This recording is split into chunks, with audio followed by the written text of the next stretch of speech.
Good evening. Wisdom Eccentrics by Ngak'chang Rinpoche. Chapter 30, Part 1. My piece of poetry proved impossible for Pema Dorje to translate. Rinpoche laughed.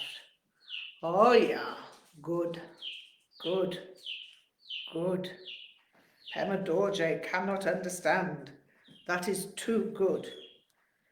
Then you are a great poet.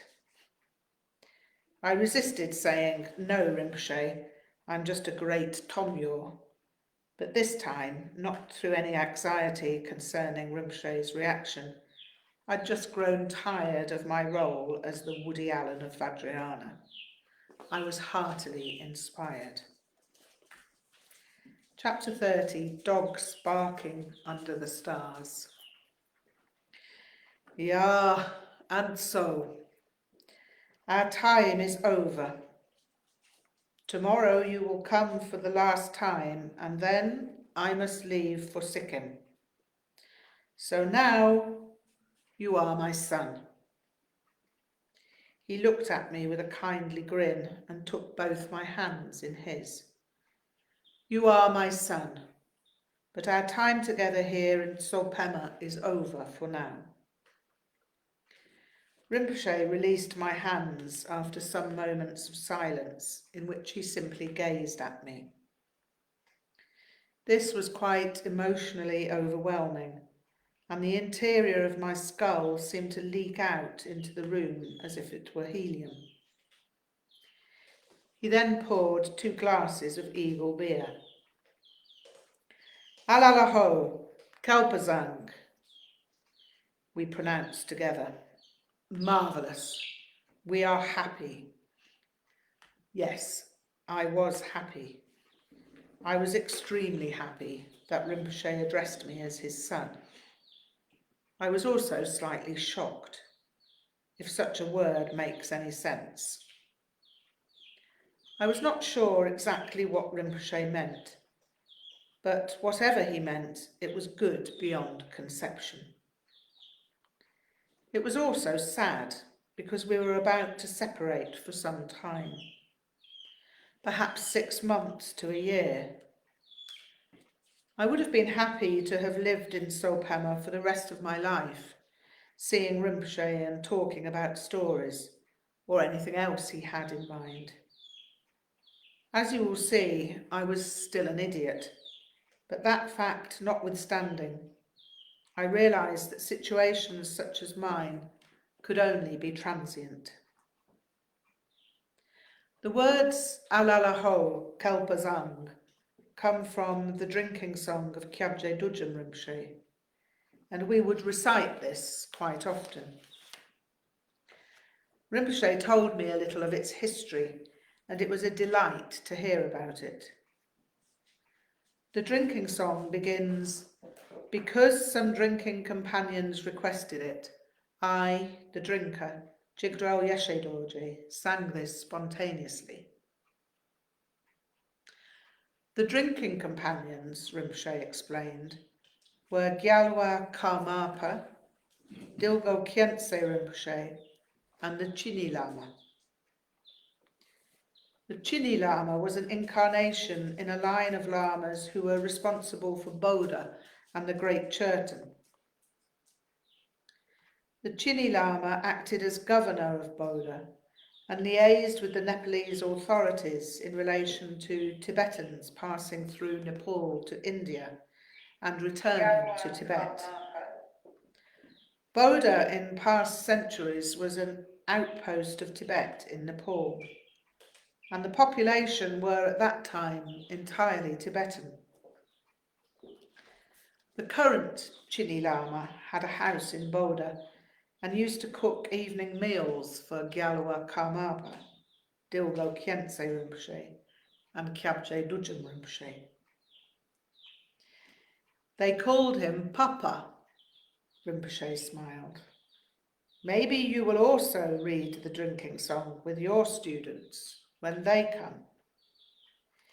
If they ever come, Rinpoche, I will be sure to do that. We both took a sip of eagle beer, And then Rinpoche commenced. I must be in Sikkim, and you also must be living in your own land and becoming a father for your own children. You must have students, so there will be more Ngakmas, so that the Ngak'chang Rinpoche will continue. You must see Chhi'méd Rig'dzin Rinpoche before you go home. He will have something to say for you. But you must get rid of that wealthy Tulku's dark maroon toner before you see him. He laughed. It is not suitable for you to be wearing this. I laughed. I'll see to it as soon as I can find a tailor to make something more appropriate. Rinpoche gazed out of the window momentarily and then returned his gaze to me with a smile. Chhi'méd Rig'dzin Rinpoche sent you to me, and at first I could not see what to do with you. He laughed, shaking his head. Wearing this aristocrat's toga, he laughed again. You will get another one soon, when you go to MacLeod Ganj. They have good tailors there. First thing I do, Rinpoche, I chuckled. Yeah, good. I know this. I am just making jokes. You know this. Anyway. And no matter how rude Künzang Dorje becomes, you would not go away. It was too funny, I thought sometimes. Only at first that you would never understand, but you have a personality that I had not met before. You are quiet, but you are also brave. I did not know that your father died so soon before you came here. It would have been better if I had known that. I would not have been as forceful if I had known this. Anyway, that is of no importance now. Now you are a strong yogi, and you will get another toner. There's nothing else I'll do before I get a new toner, Rinpoche, I laughed. You can rely on that. I won't even eat breakfast before finding a tailor. Not necessary, Rinpoche laughed. Breakfast is very necessary for health. Anyway, then maybe next year we will meet again. I may be in Sopema at this time again next year. Then you must visit, and I will give you more Dzogchen teachings. What will you do when you go home to England? You go now? No, Rinpoche, I'll stay in India till just before the monsoon strikes, or before it gets too hot here. I don't get on well with the heat. My eyes bulge, and that's not a pretty sight. Then I'll need to find work to earn money to come out and see you again. Oh, yeah.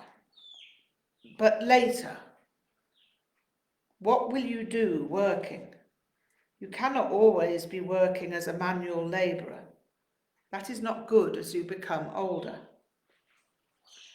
I thought that as the possibility of lecturing in art school required great commitment to something that now no longer means much to me, that I'd take a teaching qualification and teach art in regular school.